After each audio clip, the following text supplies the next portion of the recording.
Hello and welcome to Culture Shark, podcast about all things pop culture. I'm Caleb, And I'm Final Monkey. and today we're going to be talking about Act 3 of Season 2, the final act of the final season of Arcane. Um, Today I'm probably going to be doing most of the talking. My co-host here, unfortunately, uh, he wasn't feeling the best last week, but we powered through.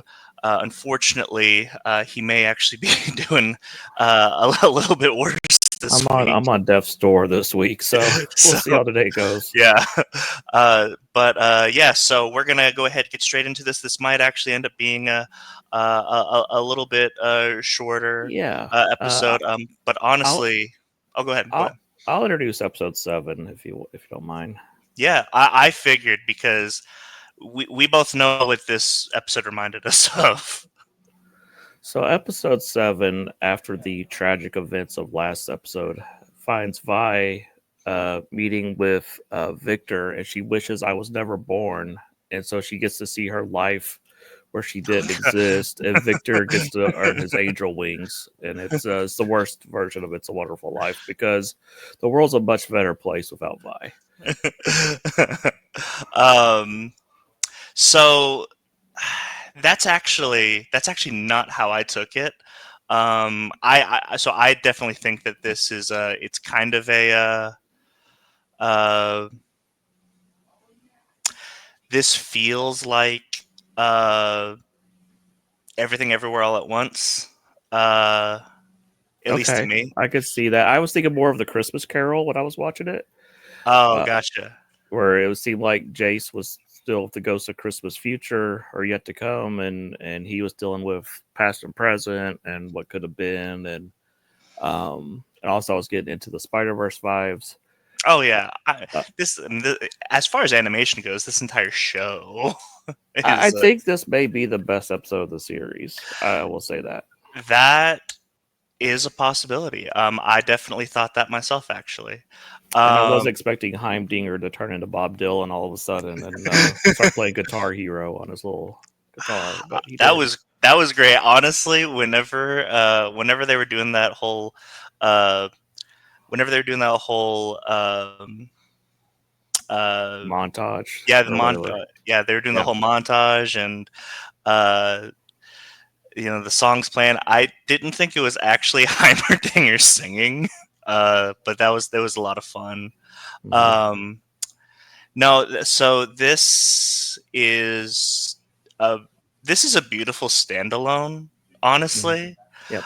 um, it really reminded me of Everything Everywhere All at Once, because it's almost like in another life I would have loved to just do laundry and taxes with you. Hmm. Um, and one thing that I appreciate um, is the Jinx Echo pairing or Powder Echo pairing. It works. It doesn't feel forced. Hmm. um, because sometimes stuff like this can just feel like the ultimate one is Bruce Timm with Bruce Wayne and Barbara Gordon. It's just Hmm. like this feels a little forced. Like this is your OTP, and you're just making us watch it. Um, but Yeah. this They. definitely I don't works. think they. I mean, they may have touched on a little bit on the show about them being childhood friends, but if you watch the Imagine Dragons music video, there's like shots of them bouncing on the bed and stuff when they're little kids and Hmm. playing and stuff. So they definitely have more of a friendship, or they did before. The show doesn't really touch on that much, but they definitely were childhood friends. Hmm. So it would make sense that if they grew up in a somewhat peaceful world, that they probably would have a relationship. So yeah. Yeah, yeah. Now, as far as the world being better off with Vi dead, um, Am I I, wrong? I, I, I did.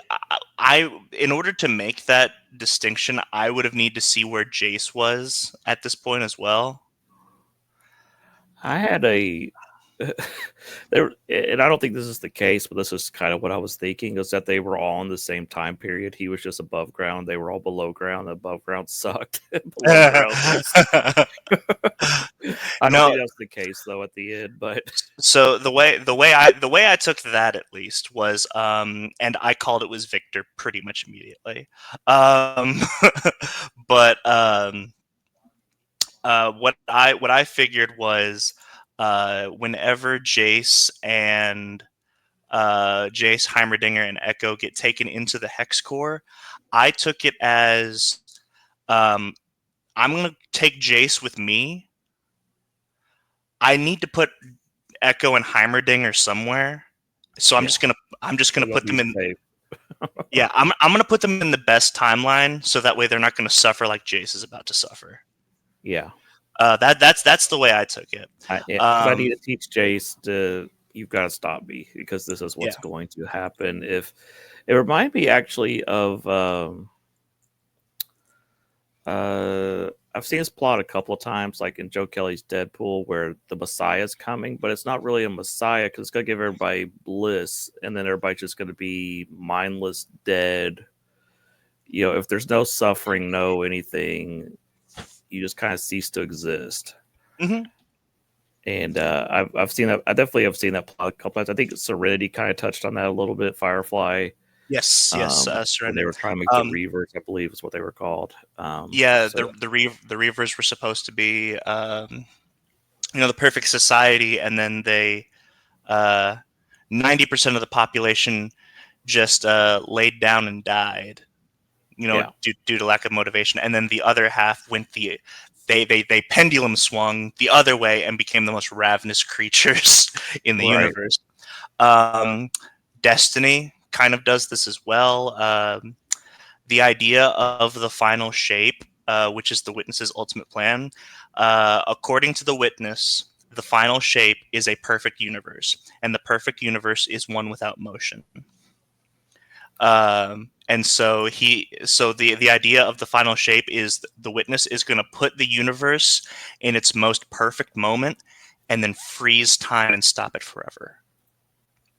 Um, yeah.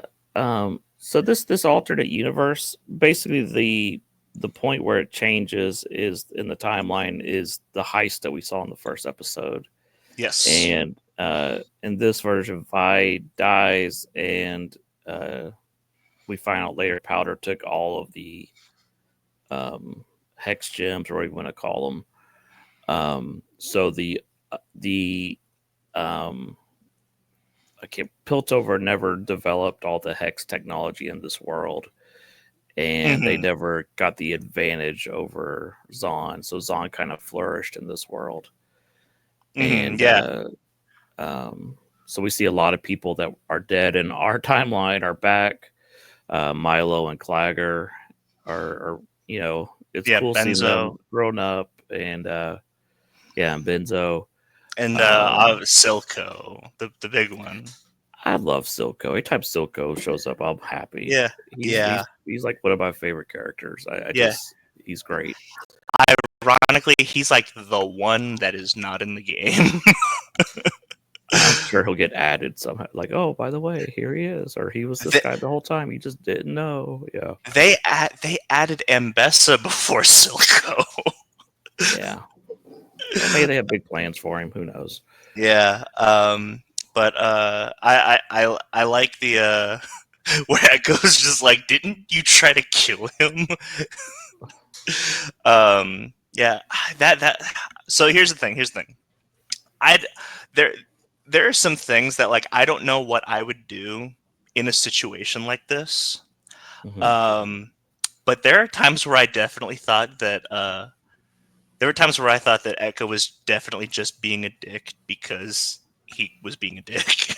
Yeah, Like, he wasn't fully grasping the situation. I was just kind of like, yeah, dude, chill out. I Um, like I know that this is not your powder. You are not her Echo, and so this is weird. But obviously, you at this point in time, you two are in a relationship, and yeah. just treat her like a person. Right, right. Um, one of the things they've done throughout the season, and it might be a fun experiment for somebody to do, is to watch like season one, episode one, and watch season two, episode one, and then season one, episode two. What combine them together because there's parallels. Because season one, episode seven has the big fight between Echo and Jinx, Yeah. and probably about the same time the episode have their epic dance scene in this one. So there's definitely some neat little parallels they have done here, where if you line up the episodes, I'm sure there's scenes that match like that. Yeah, yeah, definitely. Um, and then and then the line. I mean, like I start crying. It's amazing. I just started tearing up whenever she goes in for like just work together. Here's a normal kiss, and then Echo kind of holds back, and she looks confused, and he says, "Can we just pretend like it's the first time?" Oh, and then they kiss, and it's like this. It's a really emotional kiss. It's beautiful. It's perfect. I love it. Um, and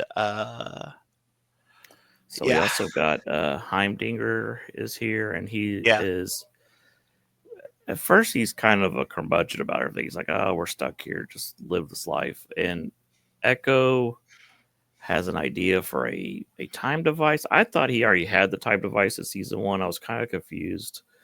Um, I think in season one, because it was the fight, they only really did the time thing in the fight scene.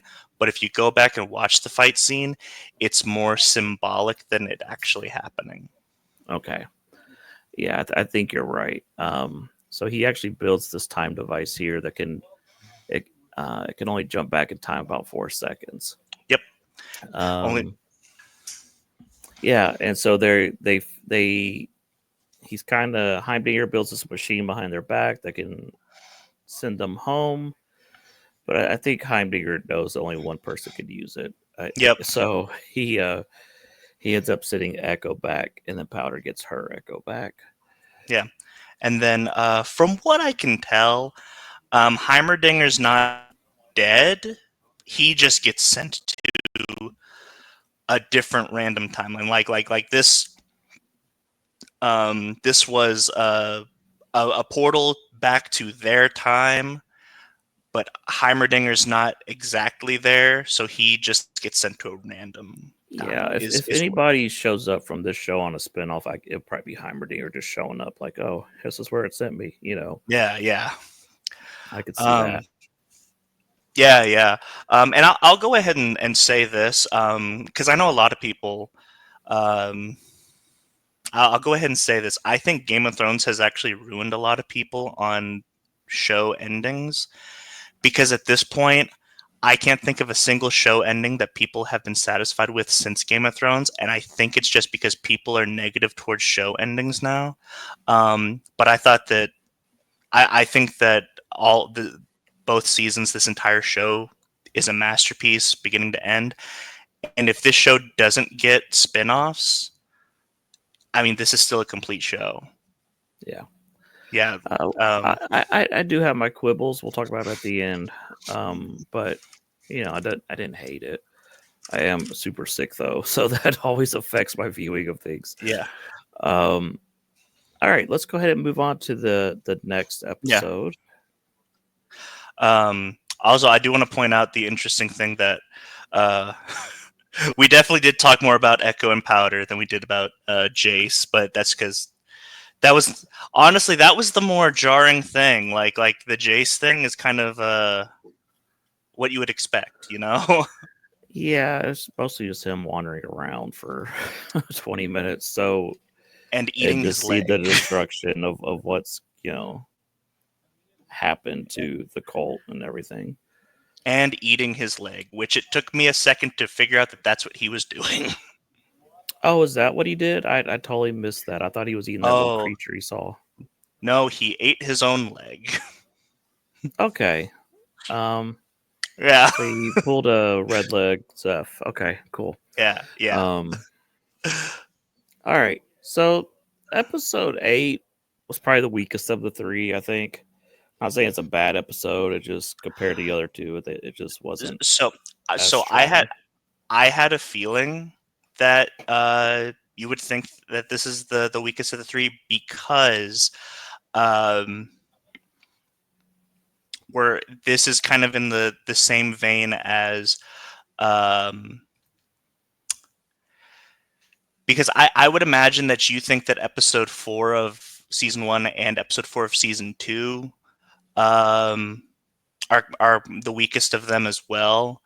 Um, Well, I think I and came to a revelation yesterday. I okay. don't like Caitlyn.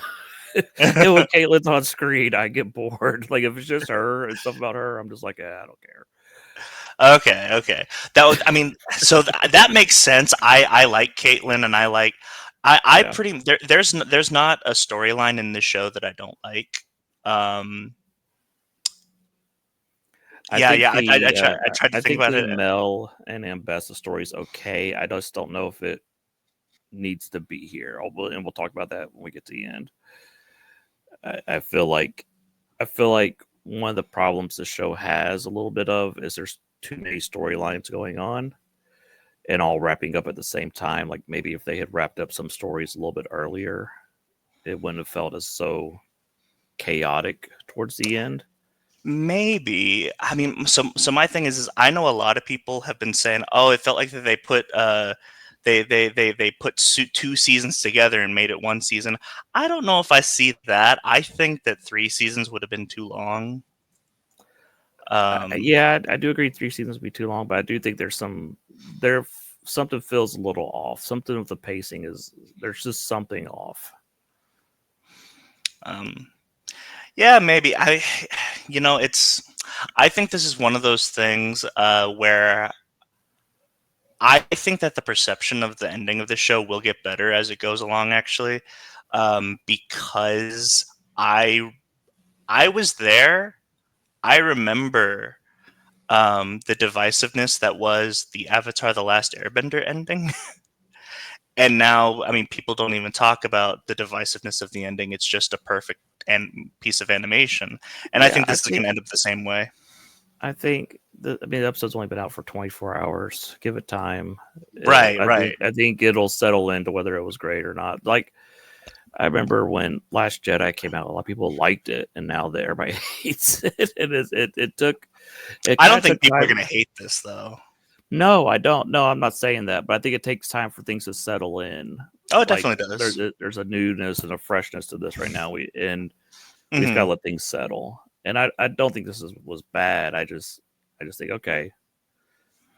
I think people will look back on this differently than they are right now. So um this episode we find out that Jinx has been imprisoned and it's just kind of dealing with that. Which Um what I like is we talked about this last week, um, where we have like reflections. This is also a reflection of last season when Vi was in prison of her own volition. yeah, um, and so it's like poetry. It rhymes. um, right. yeah.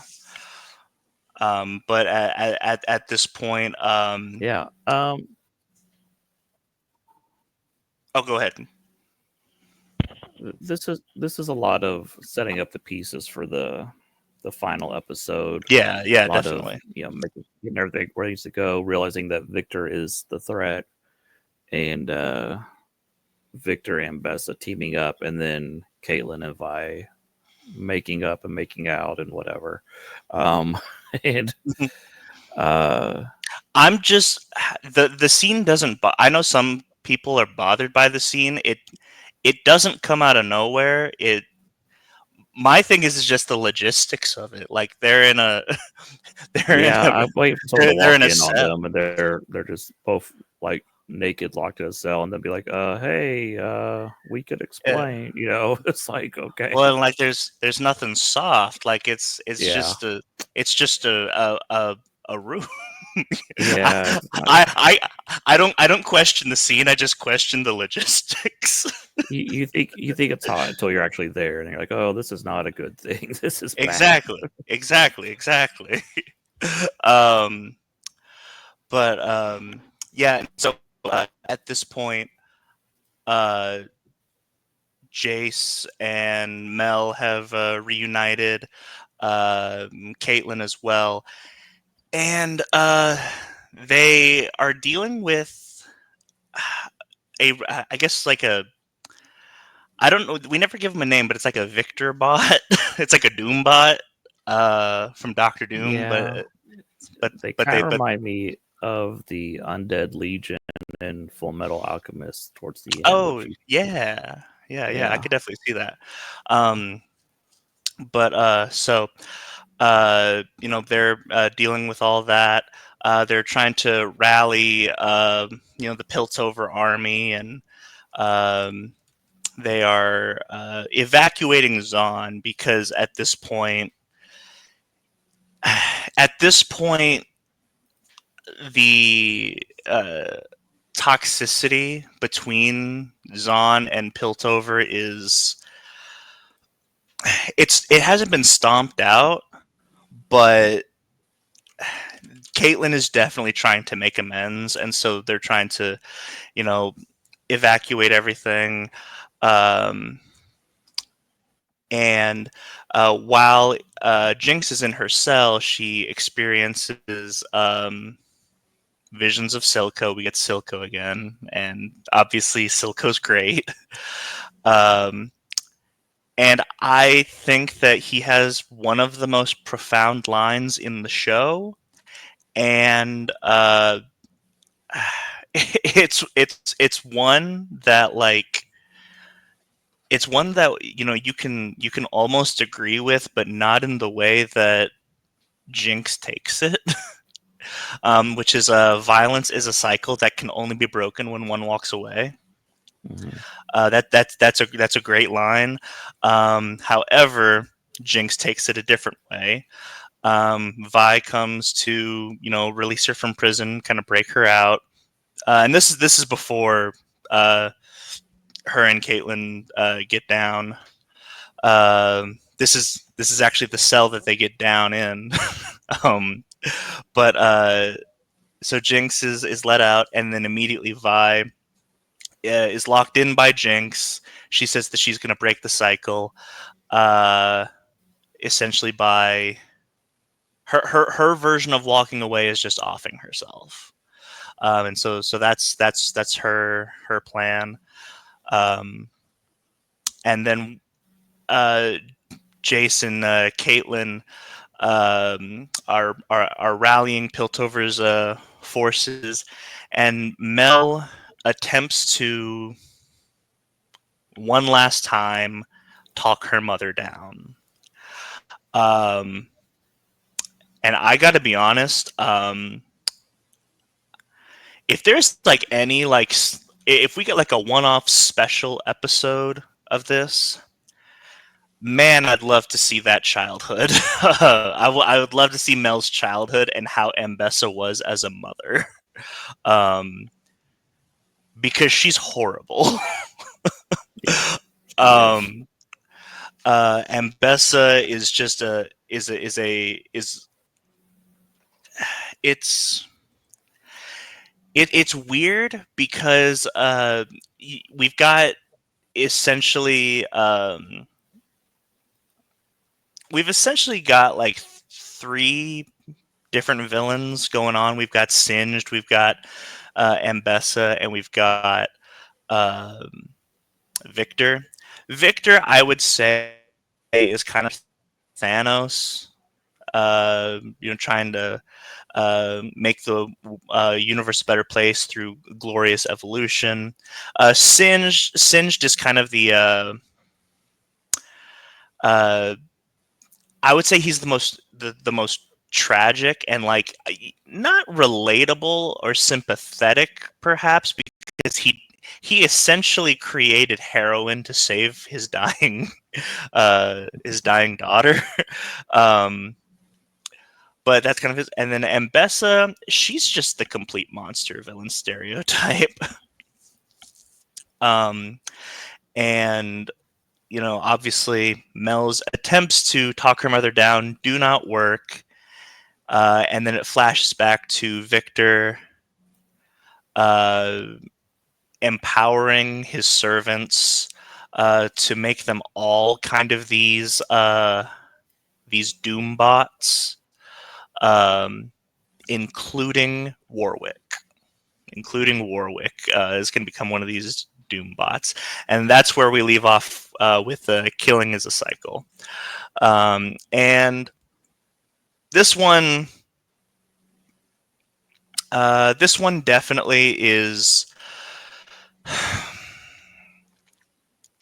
It is all set up, but I think it's also like a necessary episode. Like, it's one of those episodes where like there's really no getting around it, in my opinion, at least. Because everything that happens, you pretty much have to have happen before the last episode. Yeah.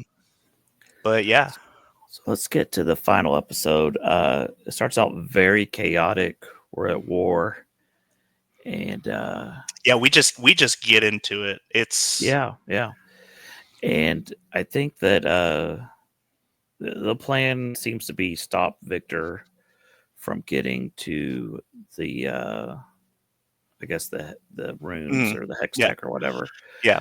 It, Um, in a way, I don't know if this was like their intention, but I mean it's almost kind of like a game of League.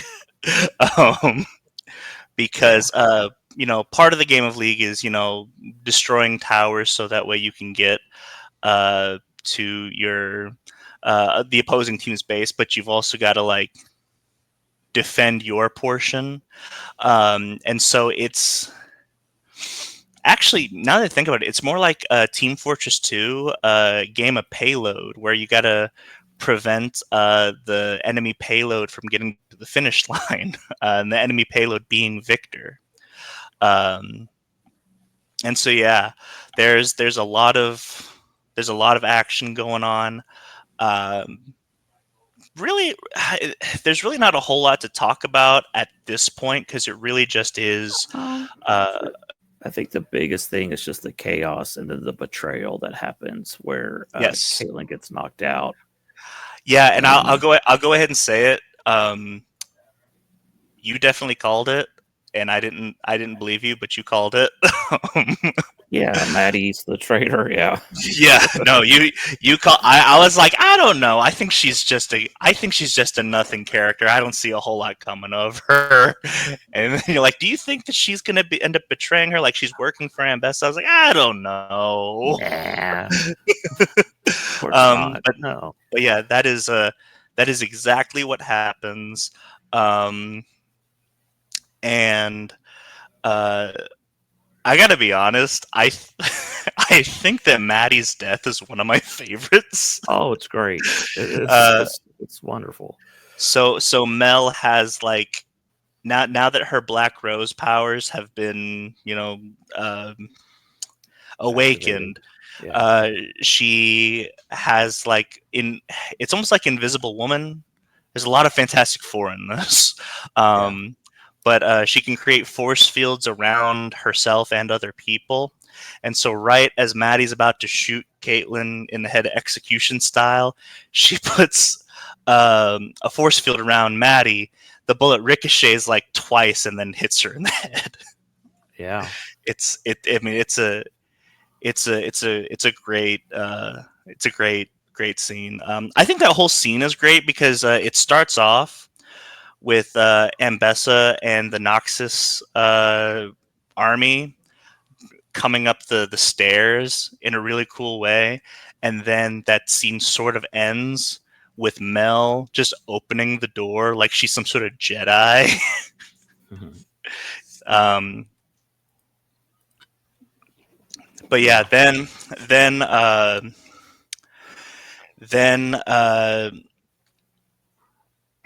hmm, that you know what this is a big war is hard to keep in your head. Yeah. So let's see. So allowing sorcerer to fit. Okay, so we'll finish up the Ambessa part. They're fighting, and Caitlyn disables the runes on Ambessa's arm, which then allows the Which sorcerer to which move rem- in which reminded me of Iron Man taking the stones from from Thanos. Thanos. Yeah, yeah, There's so much Marvel in this, but like you know how like there's a lot of Marvel in something. You're like, oh, this is like a Marvelized Transformers or something. It doesn't bother me here for some reason. yeah. We also see Jinx's airship show up and Well, open fire. Yeah. let's go before that. Jinx is about to off herself Oh yeah. um, Yeah. by just grenade, and I think it's one of my favorite scenes where Echo is like constantly trying to talk her out of it, and he has to keep pulling the rip cord to go back 4 seconds so she doesn't Yeah, it was kill very herself. Rick and Morty. Yeah, Yeah, yeah. it was a lot of fun. I actually really like that. Um, and I almost I need to watch it again because I need to know how much is it that Jinx has always cared for Echo, and how much of it is she also feels that other universe or something like that. I don't know, but the I don't reason, I don't know about that, but yeah, I do think that part of the reason that she doesn't go through with it is because of her feelings towards Echo in some sure. way.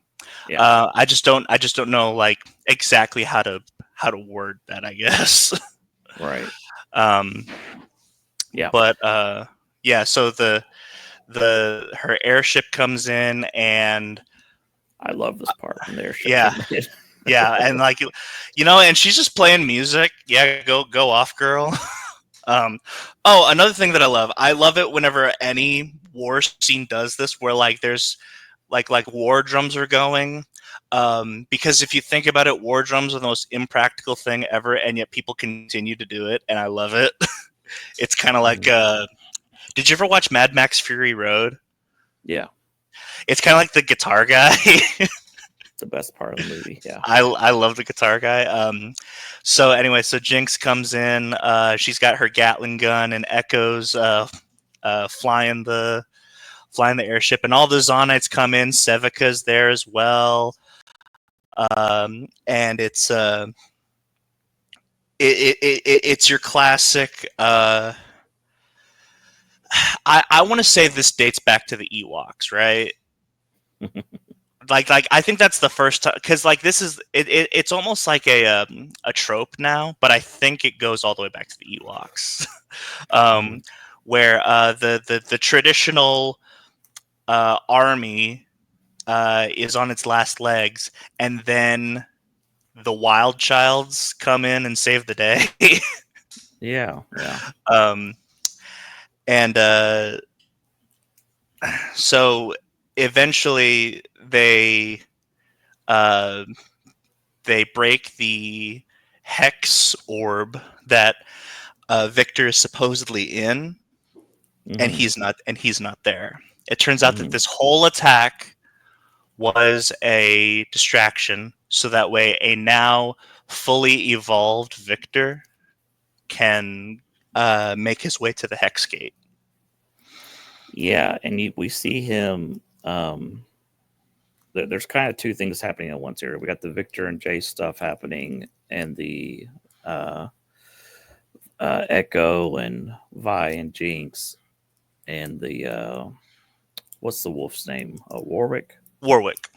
Yeah, we got all the their fights are all happening, and And Mel and Caitlyn versus Ambessa. Here's the thing: I think that everybody fights their final boss in this episode. That's what I really enjoyed. Is that the final boss of Jinx, Vi, and Echo is Warwick, Vander, and then the mhm. final boss for Caitlyn and Mel are obviously Ambessa, and then Jace's final boss is Victor.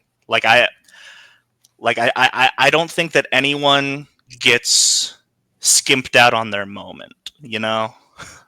Yeah, and we kind of see Victor's winning here until Echo's time device kind of screws him up. Yeah, yeah. Yeah, Which I have been waiting for this for 2 seasons. Because Echo's one of my favorite characters in League of Legends, um, and so I've been waiting for Echo to actually do Echo things for 2 seasons, and it was great. And I also like the fact that he finally got like his sword, and it's actually a piece of the clock tower, which makes so much sense. yeah, yeah. Um, but yeah, and Um, it's so and so and through. and, and Go ahead. well, and so eventually he gets incapacitated, so he has to essentially turn it up to 11, way past 4 seconds, Hmm. which essentially what he found is if he goes past 4 seconds, everybody dies. Yeah, um, and so he does that, and so he then throws it in Victor's face. yeah. And so we have this. If I recall, this is where the psychic plane stuff happens between Jason and Yes. Victor. It really reminded me, so at this point, everybody has been like Victor has incapacitated everybody. Everybody has kind of been um, not mind controlled, but their minds have been taken by Victor and put in his astral plane. And so it was just Echo at this point that was able to break free of it because of his time device. And then once we see what Victor sees through Jace's eyes, it really reminded me of of the Matrix, Hmm. uh, with all the pod, like there aren't pods, but just the horror of like, oh my god, Victor has everyone incapacitated in this astral plane. Everybody. Yeah, and so we find out that Victor is the hooded one that's been guiding Jason since really season one. Yep.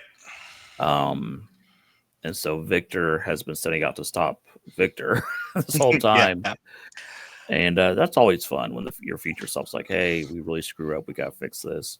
Hmm. And so they destroy the rune, and they both vanish. We don't know if they are dead or not. It's vague. I took it as they were dead, but other people say That they might have gone somewhere else or whatever. I don't know. so so I take it as they were dead because there's only one ambiguous death for me. One that who's probably not dead. We'll get to them. Yeah, yep, yep, Um, but as far as I'm concerned, uh, Jace and Victor are dead. And if yeah, they're not, if they're not, they're within that astral plane together, and their bodies are gone, and for all intents and purposes, they're dead. yeah, yeah. I take it they're like kind of like Sky was, where she kind of faded away. I don't know. Yeah. Yeah. Um. So let's talk about the controversial scene, I guess. Um. And part of me felt like the writers like, oh crap, we forgot to deal with Jinx and Vi and Wolf. We got to do something. Um.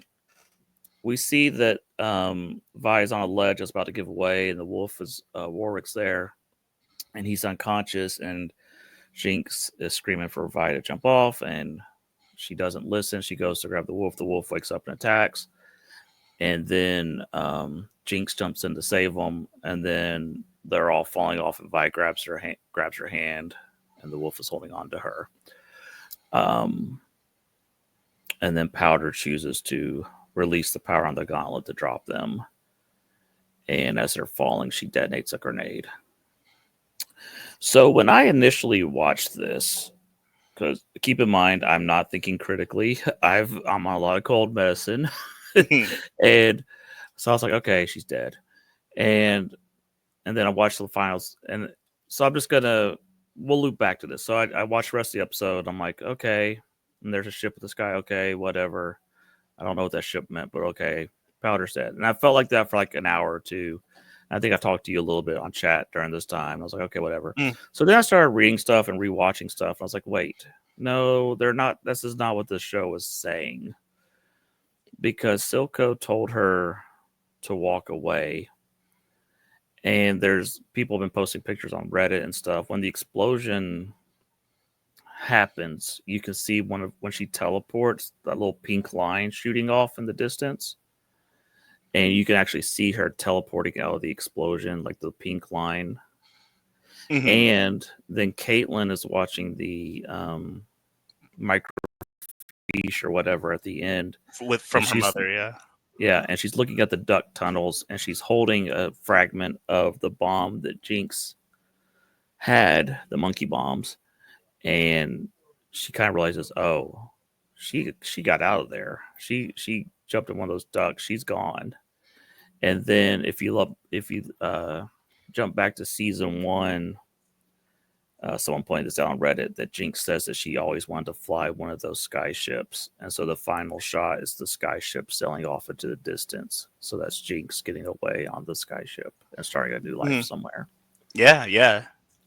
Um, So I went from she's 100% dead to 100% she's not dead in about 5 hours last night. So so I never thought. I mean, it. So I never thought she was dead because I think as I'm watching it initially, I was like, okay, so this is ambiguous, sure. But then once I saw that she was looking, as soon as I saw that Caitlin was looking at the ducks, that's when I'm like, okay, yeah, she's not dead. So I noticed the ducks on my first watch. Um, mhm. I almost wonder if like that's the reason that like I like this. I like this more than a lot of people on Reddit is because I think a lot of people on Reddit just aren't noticing this. Um, I don't Yeah, know. I think if you take it at face value that Jinx died at the end, it's not a great ending. Yeah, But if yeah. she got away, it makes more sense that she was able to escape from all this. And Mhm. I mean, let's face it, Jinx has had a crappy life from the Yeah. beginning to all this, and her being foisted into like this leader that she didn't want to be of Mhm. this resistance movement and all this, and now she's finally free to start her own life. Now, sadly, Echo thinks that Man. she's dead, and that shot of Echo sitting by himself, mirroring the season 7 or the episode 7 shot of them Yeah. together is rough. So what was happening there was everyone wrote down names of people they lost during the war, Mm-hmm. and they um, they burn them into the night sky. He has one that he burns himself. I like to think that there are actually two names on his piece of paper. Mm, Because I like to think that Jinx is on there, but yeah. Heimerdinger's on there as well. Okay. Yeah. I think it'd be cool if it would have been fun if Jinx had burned a piece of paper that said Jinx on it, like she was reclaiming the powder name or Oh something. yeah. No, yeah. That definitely would have been cool as well. But as the ending stands, um, I really like it. Um, it's it's not a it's not an open-ended ending. It's more like if they do anything else with these characters, it'll just be like the next adventure. But this adventure's over. Yeah, I really don't want them to do another anything else Yeah. with Jinx. No. I Yeah. think Yeah. her story's Definitely. over. So let's get into what we thought of the season 2 as a whole. Um, I think season this is just me personally, and as we often said on the show that people have different opinions, and that's cool. If you don't like it, that's Mhm. fine. Um, I thought season one's stronger than season two. Like season two, I'd give like a 9.5. This one, I'm probably like at 8.5. And I don't hate this at all. I just had issues more throughout the season than I did with season one. One of the big things for me was Jinx's PTSD and mental instability was such a big deal in season one, and then season two was just kind of like, oh, it's gone, and it felt like she got over a lot of stuff. And I realized that Silco dying had a big deal that like that devil on her shoulder is gone now. I get Hmm. that, but it felt like we should have had some more episodes dealing with her trying to conquer these demons. That's for me. Sure. That was the storyline I found more interesting. So I would have rather they have dealt a little bit more with that. But like I said, they were dealing with a lot of storylines, and I think they pulled it off. Would I've liked some better pacing and some other issues, sure, but overall, I was fine with it. Myself, I'm. You know what? I'm actually not going to. Um, I'm. I'm not going to compare season one and season two. I like seeing this as all one story, one 16 no 18 episode story. So that's the way I view it. Um, and I think from beginning to end, they nail this. They hit the ground running with Act One of season one, and they stick the landing with Act Three of season two. Um, this show actually gives me hope because I always said, I'm very much reminded of this other show that I'm about to say by this show. I always said that there would never be another show like Avatar: The Last Airbender, Hmm. and then this show comes out, and Yeah, so I, un, in another life, I would say there's never going to be another show like Arcane, but I have confidence that there will be because I've been proven wrong about Avatar: The Last Airbender. This is one of the greatest pieces of animation that I've ever seen and probably ever will see. It's not going to be the last one. Like I said, no, there will be more like this. I Um, I think from all the different animation styles, the music, and then just the writing and the characters, this was something really special, and I'm glad that the animation industry is really struggling right now. We've seen Cartoon Network dying and a lot of other stuff, but it seems like Netflix is the place for these high quality animations. I really enjoyed Terminator Zero, and we've talked a lot about what's it called, Edge Cyberpunk Runners. Edge Runners. Um, so I think yeah, if we're I think the next big animation thing like this, it'll probably be on Netflix, and or Blue Eye Samurai was great. So there's still great animation being made. You just have to kind of find it. Mhm. But I think the series was totally awesome, and Yeah. um, I'm showing my age. I'm saying totally awesome. Um, Mhm.